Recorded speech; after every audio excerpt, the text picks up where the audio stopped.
So just some basic definitions, to address organ donation shortage in the US and improve its organ matching process. The US Congress passed the National Organ Transplant Act in 1984.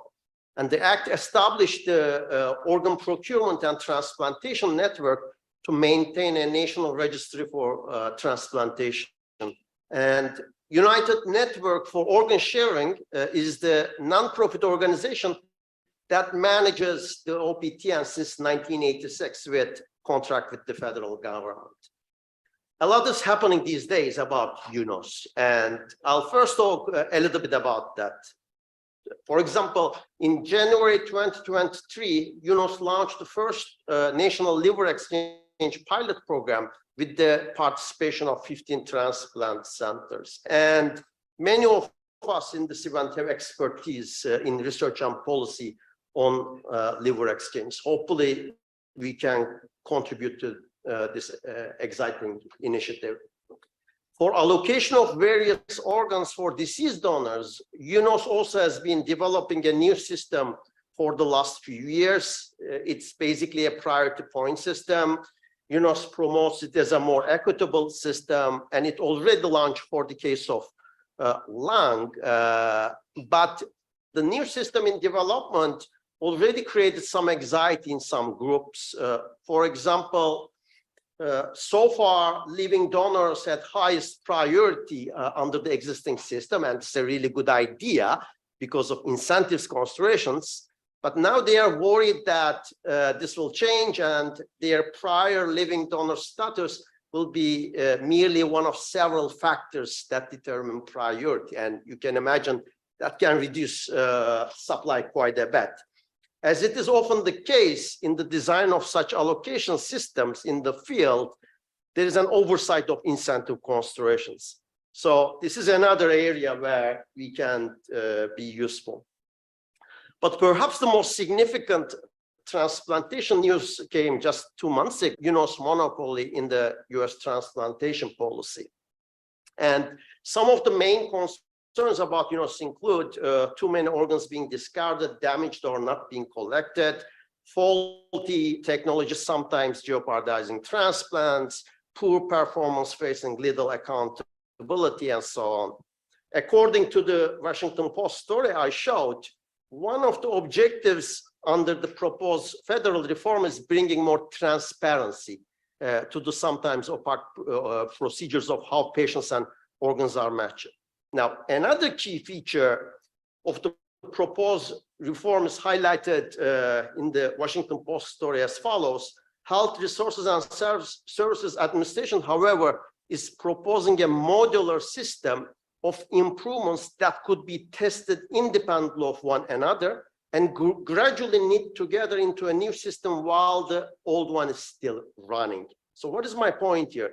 The bottom line is there are lots of opportunities for us, for our ideas, but for these ideas to make any policy impact, they have to be transparent and in harmony with the rest of the system. We cannot just make all kinds of suggestions. It needs to fit in the system. So I will talk about the following question. Which factors contribute to a possible success of a market design research in the field? And I will build on my experiences with policymakers and experts from a range of areas since 1990s. And I will offer my perspective on this, which is somewhat different than the median researcher in the field. So I'll talk mainly about kidney exchange. And when we introduced this application, it was a highly unusual application, and it did well. It saved lives, and it is saving lives, thousands of lives annually. Why was that unexpected? Well, it was way outside the traditional domain of economics. But let me also emphasize another aspect why it was unusual. Help from economists was volunteered as outsiders, and it was not solicited, right? So we offered our own ideas and somehow managed to influence policy. So how did three economists manage to develop the tools for and help to establish the infrastructure which regularly touches soil lives? So how did we do it?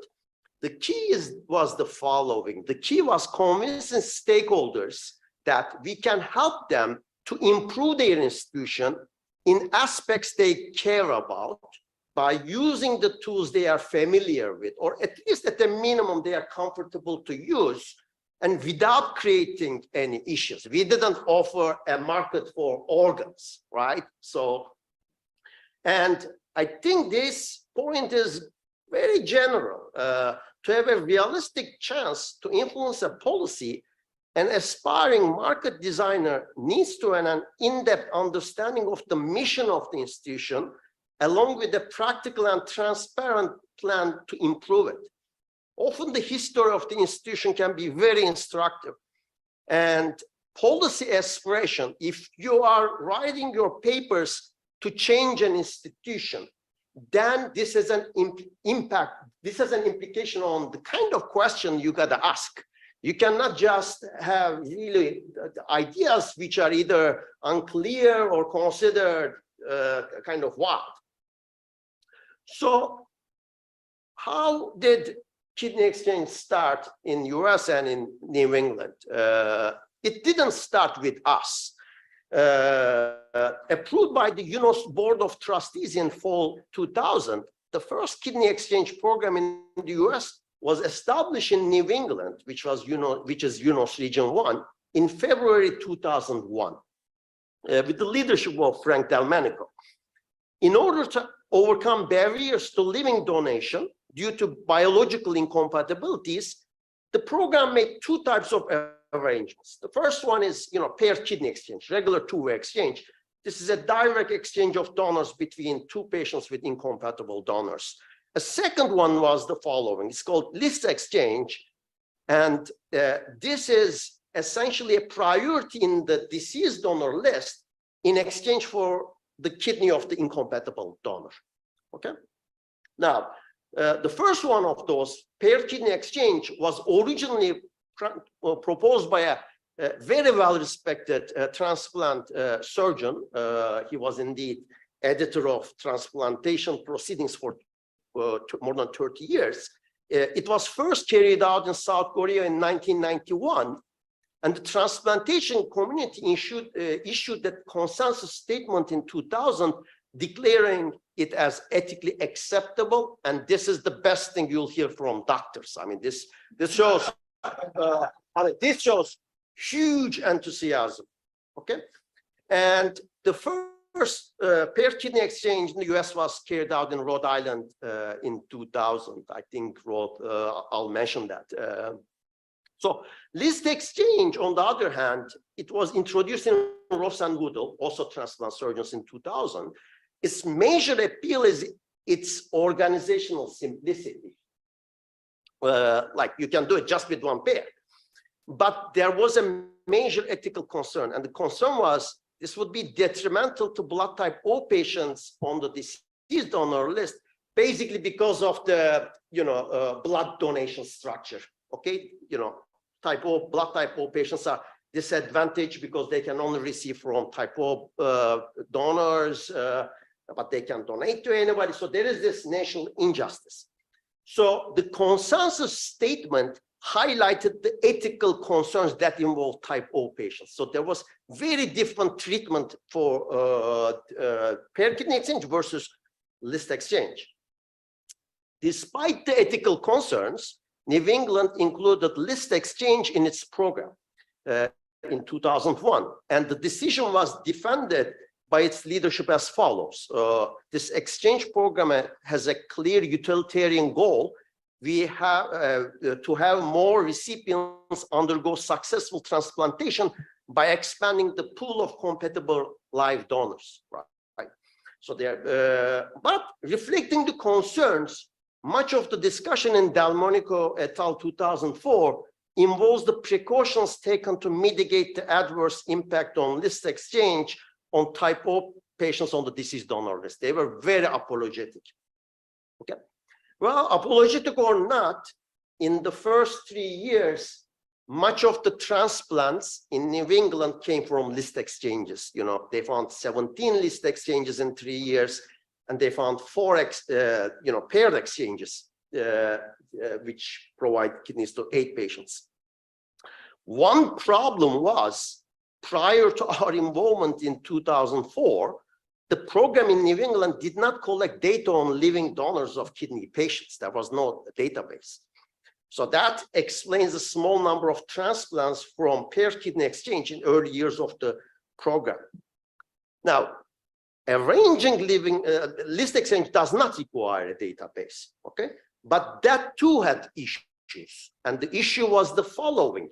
Because it's the less preferred form of kidney exchange, a prerequisite for eligibility for list exchange was to assure that no paired kidney exchange is feasible between patient and any other patient registered in all 14 transplant centers in the system, in a system which doesn't collect database, right?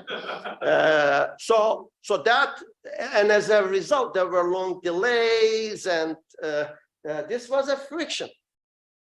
So under these circumstances, we shared the first draft of our paper with Dr. Delmonico and conveyed our interest to collaborate with them to improve the kidney exchange program. So we didn't just appear with the wild idea, actually, and our timing was well. And let me tell you how we wrote this paper in the first place.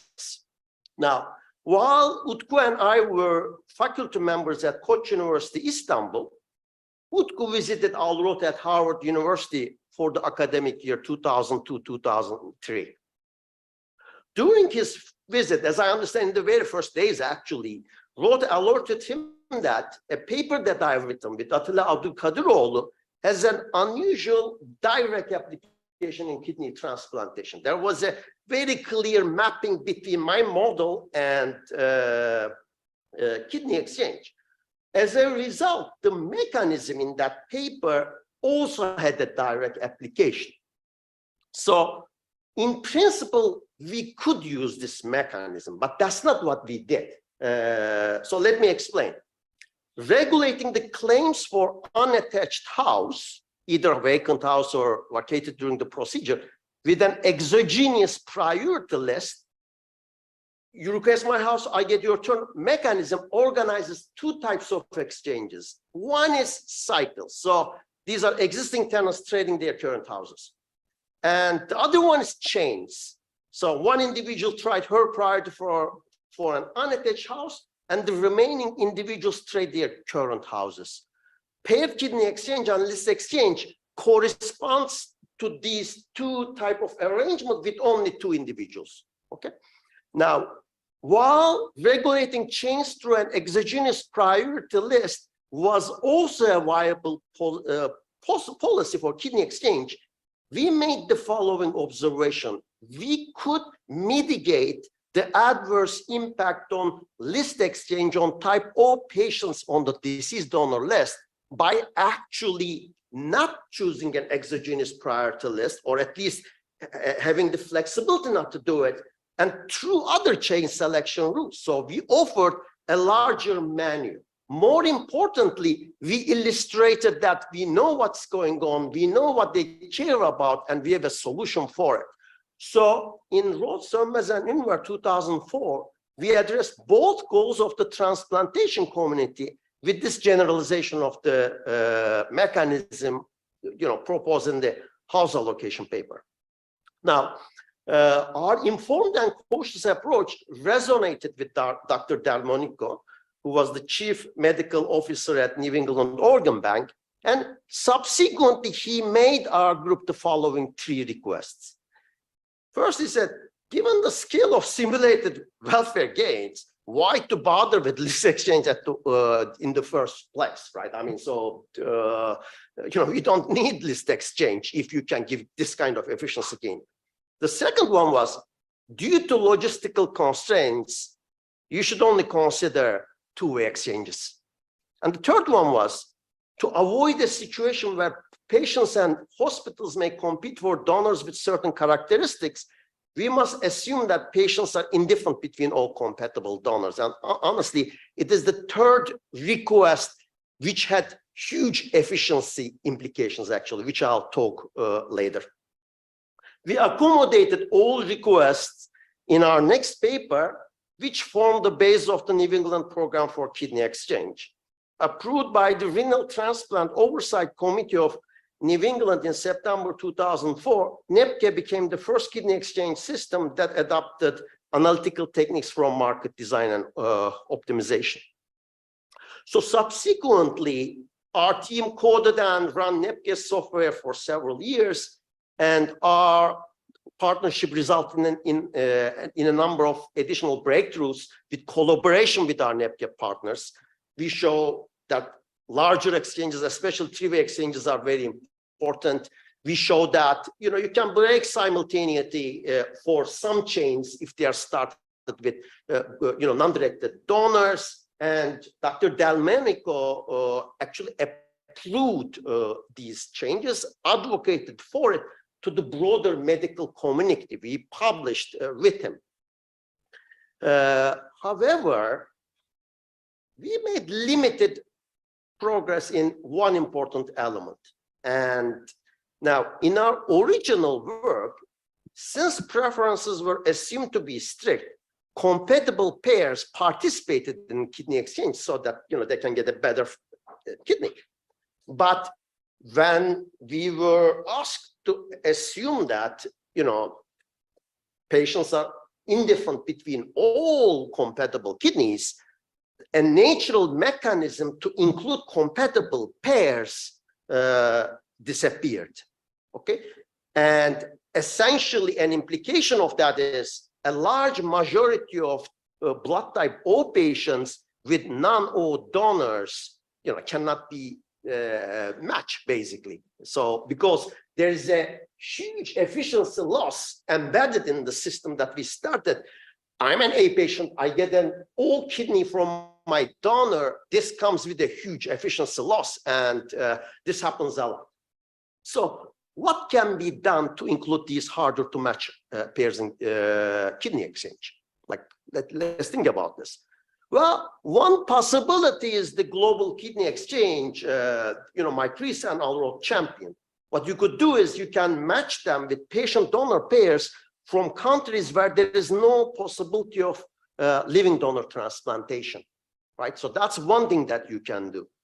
Now, the number of global kidney exchange transplants is 52 in 7 years. 17 of them are those international patients, 30, and they have 35 US patients to get kidneys.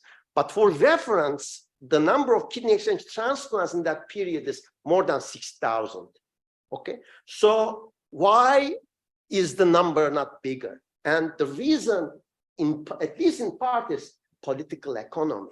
A big challenge is the mixed reaction in the transplantation community, and I'll share, one of this. And indeed, Dr. Delmonico, who was key for our initial collaboration and all these advances, is a leading figure in the opposition against global kidney exchange. Like he has a paper called Opposition to Irresponsible Global Kidney Exchange. There's a declaration of Istanbul, all mentions that these groups suggest that, this is basically organ trafficking. And so I can neither say these, points make sense, nor I can completely ignore it. All I can say is it's there, right? And this is the doctor who helped us to make this happen. How did it turn completely against at least certain elements of the idea? So the contrast between the early success of kidney exchange and the opposition on global kidney exchange highlights the role of cautious approach in building partnerships with experts in other disciplines and policymakers. So that's my broader point. Okay, so what can be done without upsetting doctors? One idea that might work, it is more subtle. And when it's subtle, unfortunately, some of the gains, they will not offend doctors, but they will also not see the implications. And somehow we need better mechanisms to convey these ideas. So one idea that can work is the following. To include compatible pairs in kidney exchange, you can incentivize them to join the pool by giving the patient some form of a priority increase in the deceased donor list in the event of another renal failure in the future. And why is this valuable? Well, because a living donor kidney functions on average 12 to 20 years. There is something wrong with the body. Nobody stabbed the kidney. The kidney failed because of an issue with the body. It will happen again, right? And people are unlikely to decline this, insurance just to get a kidney from their brother or spouse, right? Now, in the last several years, about 1,100 patients in the US received transplants through kidney exchange. According to our estimates, for each 10% of incentivized pairs, the number of transplants can be increased by about 180. So if we can incentivize 60% of compatible pairs, we can double the number of kidney exchange transplants. Ethics of this policy is favorably discussed by several members of Canadian transplantation community, and this can be considered as part of the ongoing reform on deceased donor allocation system for kidney, so-called continuous distribution system. But one challenge is we need broader consensus to influence the national policy, and that is a challenge. It's not easy to influence deceased donor policy at the national level. So maybe this conference will help, hopefully. Jennifer, I'm looking at you. But for other organs, it may be possible to incentivize blood type compatible pairs to join donor exchange through more local policies. For example, think about liver exchange. You cannot donate your entire liver. You donate a lobe of it, right? And there are size compatibility requirements. Now, living donors for liver typically donate either the larger right lobe, which is 60 to 70% of the liver mass, or the smaller left lobe, 30 to 40% of the liver mass, or part of the left lobe called segment 2-3 for small children.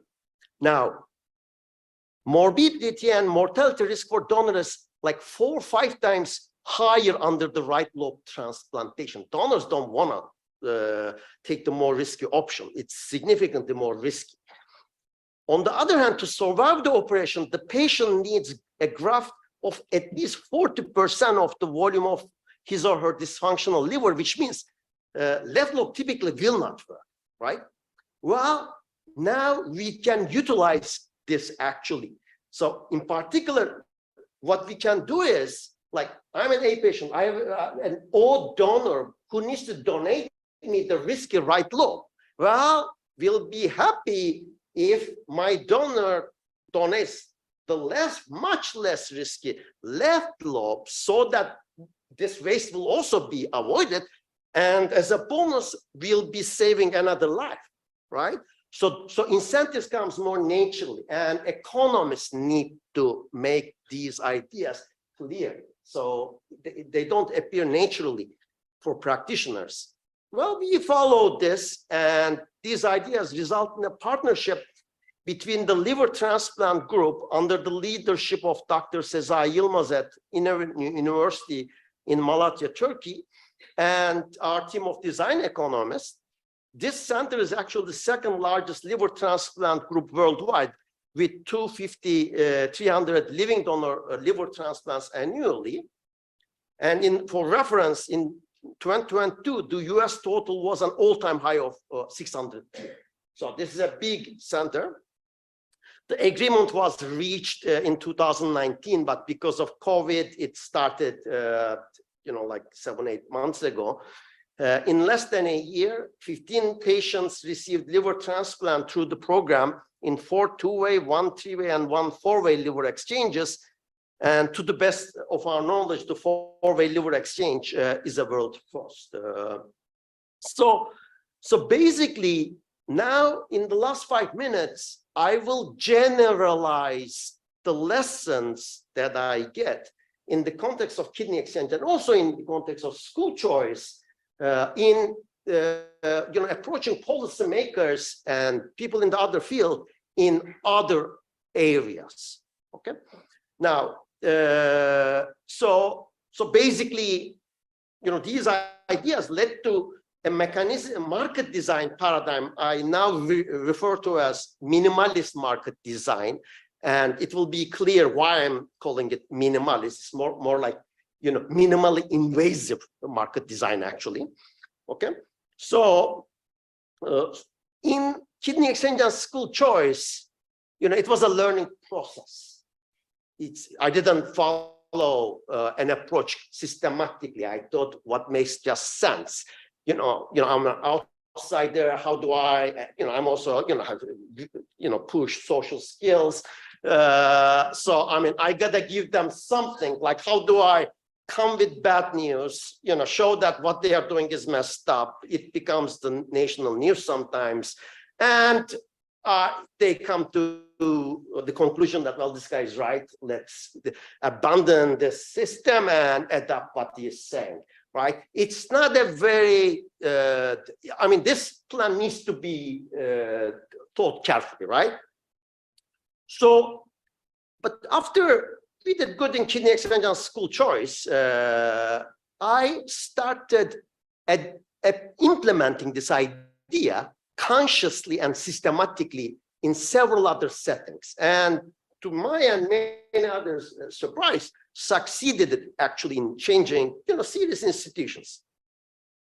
So let me summarize, what the main ideas is and how this paradigm works. I call this minimalist market design. Let's consider an economic, political, or social institution that is deployed to fulfill a number of objectives. Typically, it has many components, each serving its own purposes and interacting with each other in various ways. Think about US government's policy, like statement about, these different elements, working together, knitting together, so on and so forth. Now, suppose that the institution fails in some of its objectives. Maybe some of the components are broken, or maybe there's an issue with the interface between various components. How can a design economist be helpful in addressing these failures? How would experts in other areas solve these kinds of problems? How would a surgeon address an analogous failure on a human body? What about the mechanic on a broken car? These experts would first identify the root cause of the failure, whether it has to do with the component itself or an interface between various components, and directly address the failure at its source. A surgeon would remove diseased tissue or organs, repair body systems, or replace diseased organs with transplants. A mechanic would repair or replace the one part of the broken car. So minimalist market design is a paradigm under which a design economist operates exactly in the same way. So what do? You first identify the primary objectives of the system operators in designing the institution. So these objectives potentially include key objectives that remain outside the scope of mainstream economists that might not correspond to a maximization problem. The history of the institution might be very instructive to figure out what is the mission of this institution. You next find whether the current institution satisfies these primary objectives or not. If it doesn't, then there is potential for policy impact with a compelling alternative design. To materialize this potential into successful redesign, the root cause of the failures should be identified. And then the failures of the current issues are addressed by just interfering with its flow components and interfaces, as if the surgeon performs a minimally invasive procedure. You don't mess with parts which are not broken. So this paradigm has been working well. US Army decided to change its branching mechanism through it. We were able to communicate these ideas to medical ethicists and healthcare professional, and informed and help with vaccine rollout in 15 plus states, with allocation of therapies, and directly coded monoclonal antibody allocation rule during COVID. And also, this approach tries to mimic what policymakers were trying to get in the first place, but couldn't, because they don't have the benefit of formalism. And there is external validity for this approach from school choice, from affirmative action in India. Exactly the steps that we mentioned will happen, was rediscovered in the field after the paper was, those papers were written. Well, so probably I should stop here, and thank you very much.